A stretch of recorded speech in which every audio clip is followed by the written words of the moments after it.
Halo teman-teman, balik lagi di channel YouTube Abah nih. Kita jauh-jauh dari Bandung main ke Cirebon, makanya kita akan explore Cirebon. Gasken, pantengin terus channel YouTube Abah nih. Kita explore kota Cirebon dari selatan ke utara. Gas, gas, gas, gas, gas, gas, gas. Assalamualaikum teman-teman semuanya. Alhamdulillahirrahmanirrahim, saya bisa membuat konten lagi dan mudah-mudahan konten ini bermanfaat bagi teman-teman semuanya. Sebelum teman-teman semuanya menyaksikan konten ini, minta bantuannya bagi teman-teman semuanya untuk subscribe channel YouTube Abah Agni. Caranya subscribe cukup gampang, tulisan subscribe yang ada di bawah video tinggal diklik dan subscribe itu gratis. Bagi teman-teman yang sudah subscribe, sudah nonton, sudah like, sudah share, sudah komen, saya ucapkan terima kasih dan mudah-mudahan selalu berlimpah nikmat di dunia dan nikmat di akhirat. Mari gasken, tonton, jangan di skip-skip ya. Tiket terusan cuma 25.000 ya Pak? Iya. Oke. Nanti dari sini, Bapak. oh ya, nanti tolong dijelaskan ya Pak ya. Suaranya rada yang keras. Ya, boleh. Ini Nah, jadi, mungkin untuk saat ini izin dengan siapa, Bapak? dengan Pak Agni. Untuk Pak Agni ini sedang berada di area komplek Keraton Kasepuhan ya. Oke. Kalau Keraton Kasepuhan itu didirikan oleh Sunan Gunung Jati pada tahun 1529 Masehi ya. Oke, siap. Dan area Keraton Kasepuhan itu luasnya dari depan sampai nanti ke belakang insya Allah 25 hektar. Wih, mantep. Ya. Ya. Oke. Dan di depan komplek Keraton Kasepuhan itu ada tempat dinamakan kompleks Siti Inggil ya. Kalau Siti itu tanah, kalau Inggil itu tinggi ya Pak ya. Nah, kompleks Siti Inggil ini dulu di zamannya kalau setiap hari Sabtu dipakai tempat bersantainya raja. Jadi raja itu setiap hari Sabtu bersantai di kompleks Siti Inggil sekaligus menyaksikan kegiatan prajurit yang latihan baris berbaris di alun-alun sana ya Pak ya. Oh, itu alun-alun. Ya, alun-alun keratonnya. Oh, alun-alun keraton, bukan alun-alun Cirebon ya. Bukan ya. Alun-alun keraton ya. Cirebon itu di sana ya, di Jalan Siliwangi ya Pak ya. Oh, oke, siap. Di sini pun Bapak ada 5 bangunan ya. Ini kalau setiap hari Sabtu difungsikan tempat duduknya 5 aparatur keratonnya. Yang paling besar ini dinamakan Mande Malang Semirang, itu dulu kalau setiap hari Sabtu dipakai tempat duduknya raja dan keluarganya ya Pak. Dan samping kirinya ada Mande Semartinando, itu dulu kalau setiap hari Sabtu dipakai tempat duduknya para penghulu keraton ya. Oh ya. Nah, penghulu itu mungkin para pemuka agama ya Pak ya, para kiai, ulama dan sebagainya. Samping kanannya ada Mande Pandawa 5, itu dulu di zamannya dipakai tempat duduknya para penasehat pribadi raja ya Pak ya. Dan 2 mande lagi di belakang ada mande pengiring dan mande karismen ya, nanti kita boleh ke atas. Kalau mande karismen itu di tempat dimainkannya gamelan gong sekaten. Kalau mande pengiring dulu dipakai tempat duduknya para pengawal pribadi raja. Siap. Ya. Yuk lanjut ke atas Pak.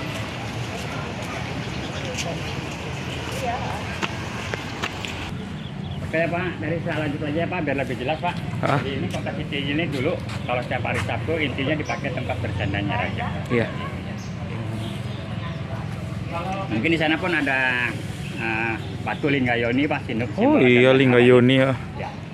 Jadi mungkin ini di sini Cirebon itu karena logikanya penerus dari kerajaan Pajajaran yaitu Prabu Siliwangi ya Pak. Jadi masih ada sedikit peninggalan kebudayaan Hindunya ya. Ya, dari pihak keraton itu menyebutkannya yaitu batu yang melambangkan Adam dan Hawa, melambangkan kesuburan duniawi dan melambangkan kehidupan turun-temurun. Ya. Itu pas banget ya. Ini ya. Oh, Iya kan? ya. Simbolnya pas.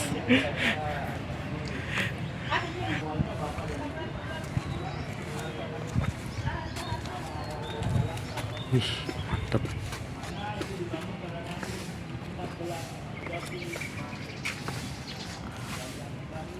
Oh, itu rumah warga, Pak. Famili ya Pak. Oh. Famili tapi sekarang udah bercampur ya. Lanjut aja ya Pak, saya akan jelaskan lagi di sini ada pendopo dinamakan pendopo pengada Pak. Pengada itu artinya tempat pengadaan 5 aparatur keratonnya Pak. Jadi tempat ini di zamannya tempat pemeriksaan tamu ya Pak ya. Orang itu masuk ke dalam keraton itu wajib lapornya di sini awalnya.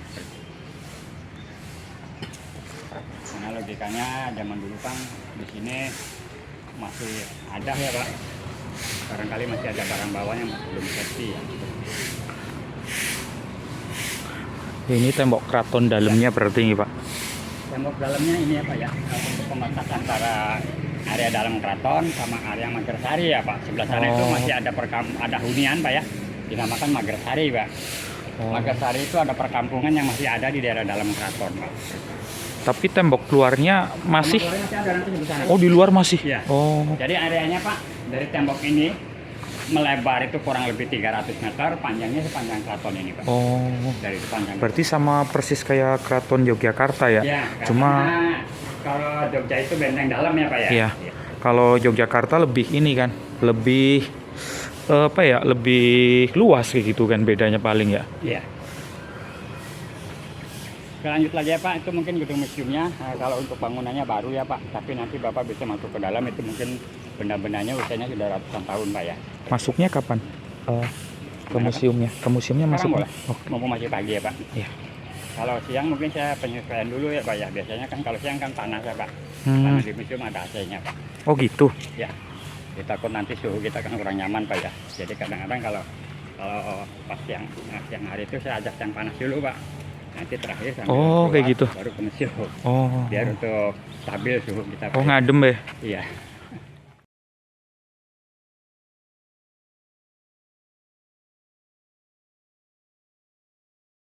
Ataupun apabila sudah masuk waktu sholat, mau sholat di situ boleh Pak ya. Oh, ini Pak depan ini. Iya. Oh, ini musola keraton. Agar Agung. Dalam 1 tahun sekali musola keraton ini dipakai untuk sholatnya sultan dan masyarakat sekitarnya Pak ya. Mohon maaf kalau Sultan tinggalnya di mana Pak? Tinggal sultan nanti kita bisa antarkan ke sana ya Pak ini ya. Di samping keratonnya Pak ya.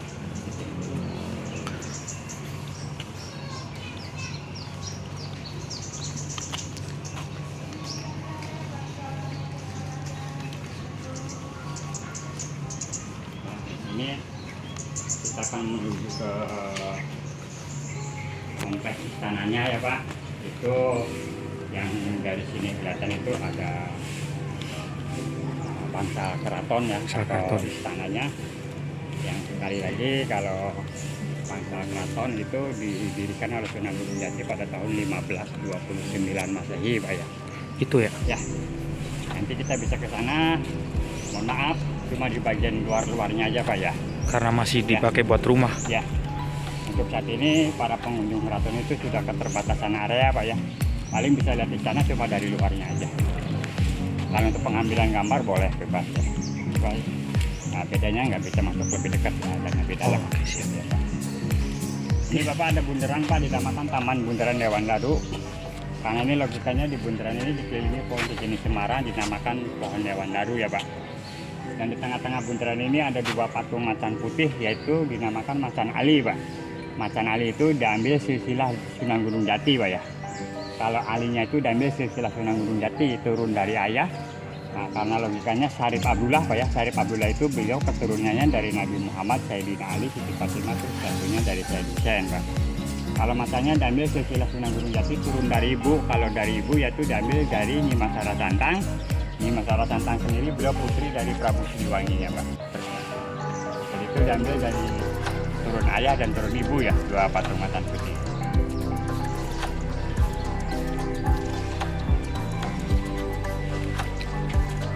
Ada pendopo 2 Pak, kanan kiri Pak. Ini pendopo ini dinamakan Sri Manganti ya Pak.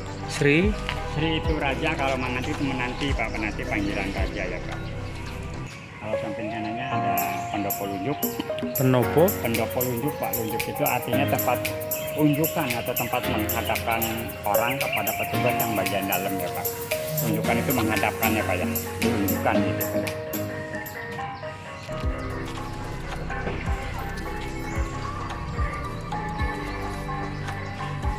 Kita mungkin sampai di bagian depan sini aja ya Pak.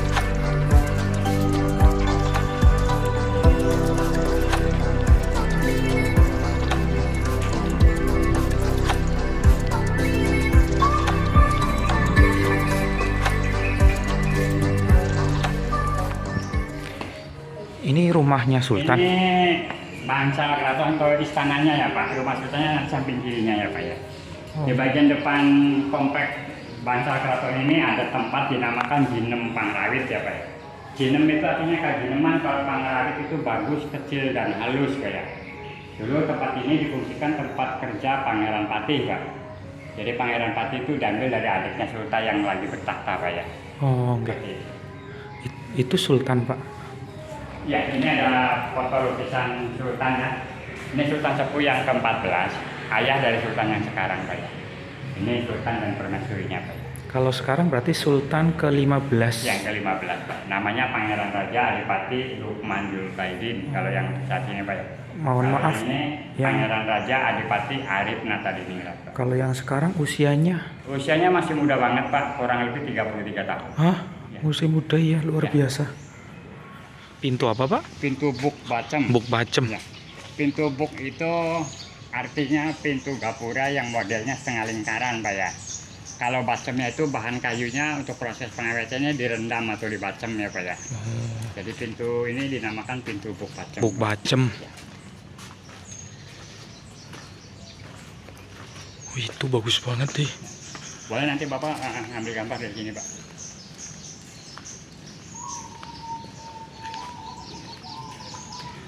Bagus banget deh.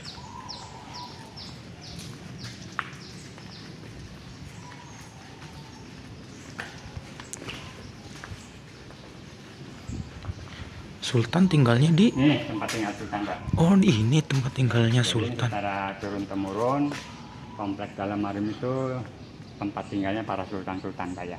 Dari mulai Sunan Gunung Jati sampai sultan yang sekarang tinggalnya di sini ya, Pak. Nah, ini boleh ngambil gambar. Saya akan bukakan jendela sini. Mungkin nanti handphonenya dimasukin aja biar lebih nggak terhalang gitu ya, Pak. Hati-hati aja.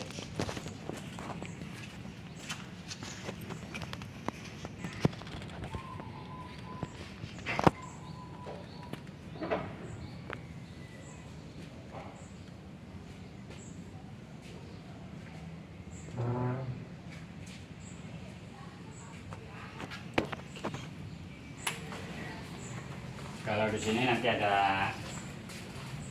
4 kursi itu ya, pagi itu tempat duduknya raja apabila pas dia bertepatan menerima tamu ya, Pak. Oh gitu. Ya.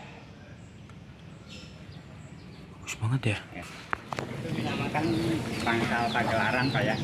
Fungsinya bangsal pagelaran itu untuk pagelaran kesenian ya, Pak ya. Ya. Udah.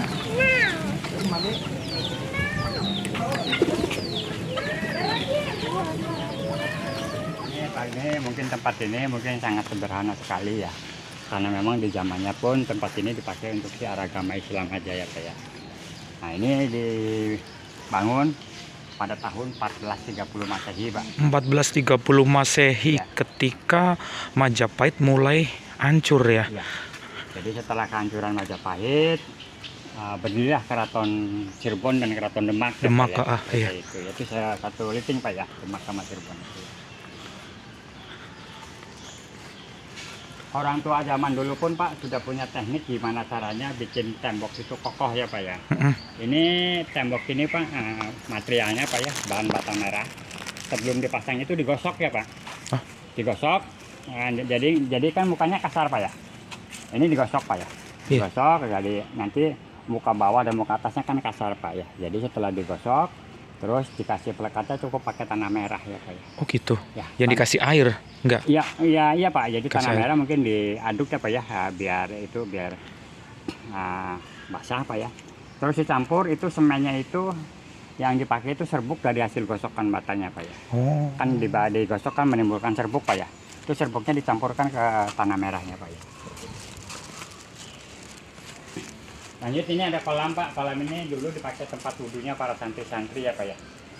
Jadi ada beberapa santri yang pada belajar agama di sini, ya mungkin tempat wudhunya dan sebagainya ya di sini, Pak. Kalau untuk ada masjid yang lama atau mungkin pondok-pondok pesantren yang lama, Pak, mungkin ini lebih dikenal dengan namanya kulah atau kolah ya, Pak. Kulah nggih. Ya, kulah ya, Pak ya. Maka di Jawa mungkin ya kulah ya. Kulah. Sama di Cirebon juga sama kulah, Pak. Kulah, heeh. Jadi mungkin orang-orang tua zaman dulu punya takaran kubikasi, Pak. Heeh. Per berapa puluh atau berapa ratus kubik itu, kalau masih ada kotoran-kotoran sedikit masih dianggapnya masih suci, Pak ya. Karena biasanya kalau para santri atau orang ya, Pak ya, yang berwudu di kulah itu kumur-kumur dibalikin lagi ke situ ya, Pak ya. mungkin kan masih ada bekas sisa makanan dan sebagainya Pak. Itu masih disucikan gitu Pak. Ini pohon berapa ratus tahun, Pak? Pohon ini belum begitu lamanya Pak. Mungkin kalau yang awalnya beringin Pak. Kalau beringinnya mungkin dari abad 14 ya Pak. Wes, Tapi kalau ini pohon benalu Pak. Mungkin diperkirakan sekitar kurang lebih 30 tahun Pak ya. oh baru 30 Ya, tahun. ini beringin kena benalu, sekarang yang nampaknya pohon benalunya Pak. Berarti waktu Bapak masih muda ini masih remaja kecil Pak. ya? Betul Pak ya. Betul. Di Saya mana waktu tuh? remaja saya tahu masih ada beringinnya Pak. Oh. Ini mau Terus di sini ada pohon bunga asoka ya Pak. Bunga asoka ini mungkin bunganya lebih besar dan pohonnya lebih besar, dan mungkin pas lagi musim bunganya pun bunganya tuh tumbuhnya di batang bukan di ujung-ujungnya ya Pak ya. Oh. Ini ya. Ya itu bunga asoka. Mungkin ada sisa itu Pak, ada tuh pas lagi musim ada bunganya Pak. Oh iya di Batang nggak dikit deh. Tuh, Karena ada, nggak Pak, tuh. karena nggak musim ya. Ya, ini Pak mungkin lagi belum musim Pak ya. Iya. Kalau pas lagi musimnya Pak di bawah-bawah pun banyak. Dan itu ada sumur, dinamakan sumur upas. Upas itu artinya racun Pak ya, jadi sumurnya ditutup ya Pak ya. Nah, soka itu sekaligus dinamakan bunga soka di situ Pak ya. Ini boleh diambil gambarnya nggak? Boleh. Yang di bawah karpet ini. Ya, itu yang ada yang itu Pak ya. Itu kotakan itu sumurnya Pak. Oh itu. Karena memang itu sudah mengandung gas racun Pak, jadi ditutup sumurnya Pak ya. Oh gitu. Upas itu artinya racunnya Pak ya. Dan di sini pun ada kolam Pak. Kolam ini di zamannya untuk barometer pasang surutnya air laut ya Pak ya. Jadi kolam ini nembus ke laut Pak. Laut itu masih dekat sekali dengan tempat sini Pak ya. Lautnya di sebelah mana, Pak? Lautnya sebelah sana Pak. Oh berarti sana utara. Oh. Nah, mungkin kalau ya utaranya sana Pak ya, betul Pak. Jadi samping kanan Pak. Dan mungkin tengah laut itu dari tempat ini dulu masih dekat sekali Pak. Sekarang masih bisa nggak, Pak? Kalau sekarang sudah nggak fungsi Pak, karena memang lautnya pun sudah semakin ke tengah ya Pak ya. Mungkin alasannya direklamasi sama masyarakat setempat, yang logikanya dia butuh untuk tempat tinggal Untuk Pak ya. daratan ya.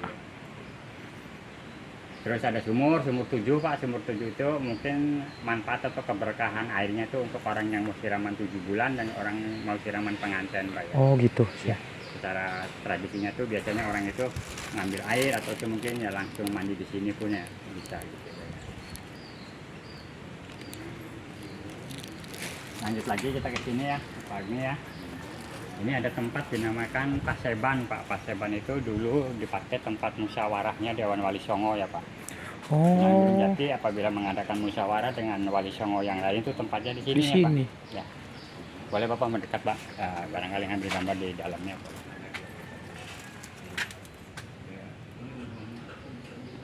Bersih.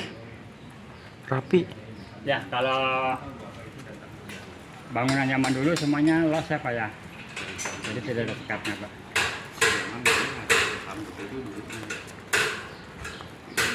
Nah, kita belok kanan dulu Bapak.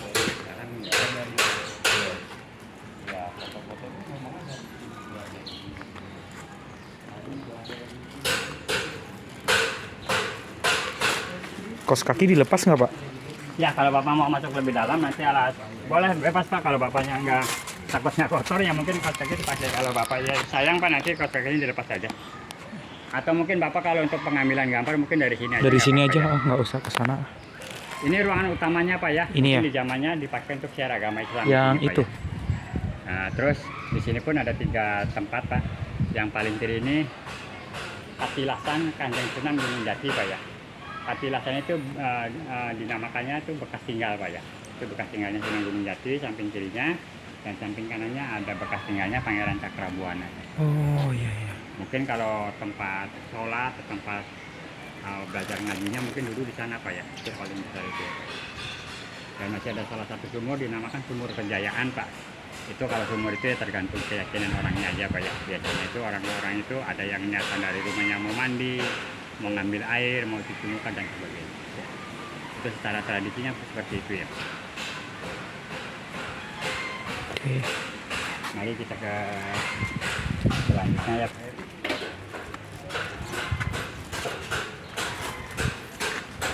Ini ada miniatur Taman Gua Sunyaragi ya Pak ya. Jadi dinamakan Taman Sari Pak. Taman Sari itu dulu difungsikan untuk bermainnya para putri-putri keraton, Pak. Karena mungkin logikanya di tempat ini laut itu masih dekat sekali, Pak. Jadi mungkin banyak batu-batu laut, Pak, ya, batu-batu karang ini, Pak.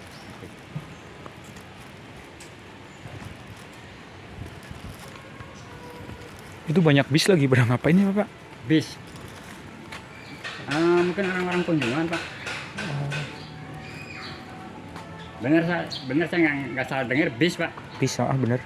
Itu ya tamu-tamu peziarah, Pak, biasanya, Pak. Biasanya ibu-ibu pengajian atau mungkin ada instansi dari kantor juga, Pak. Kesini berarti? Ya, kesini. Tapi sekarang tadi suara klakson begitu kadang-kadang itu, Pak, kereta wisata tuh, Pak, mobil wisata tuh, Pak. Oh. Ya.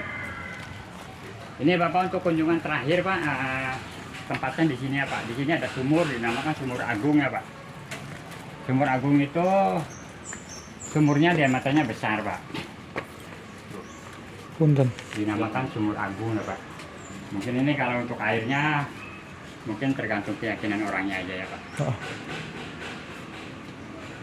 Kita muter Pak. Muter sini dulu boleh, Pak. Nanti kita keluar dari sini lagi, Pak. Ini masih ada yang perlu diambil gambar, Pak. Ini ada gua ya, Pak. Gua Taman Sirnaraga dinamakan, Pak, ya. Untuk fisik atau kondisi guanya mungkin kurang lebih panjangnya 12 meter, Pak, ya, sampai jalan sana, Pak, ya. Dan lebar gua paling kurang lebih 1 meter dan tinggi gua paling kurang lebih sama ya 1 meter, Pak, ya. Jadi ini untuk proses bepergian ya, Pak. Orang-orang dulu itu kalau bepergian cukup dari mulut gua ini, insya Allah kemanapun nyampe. Ya. Oh gitu. Ya. Jadi untuk proses bepergian, Pak.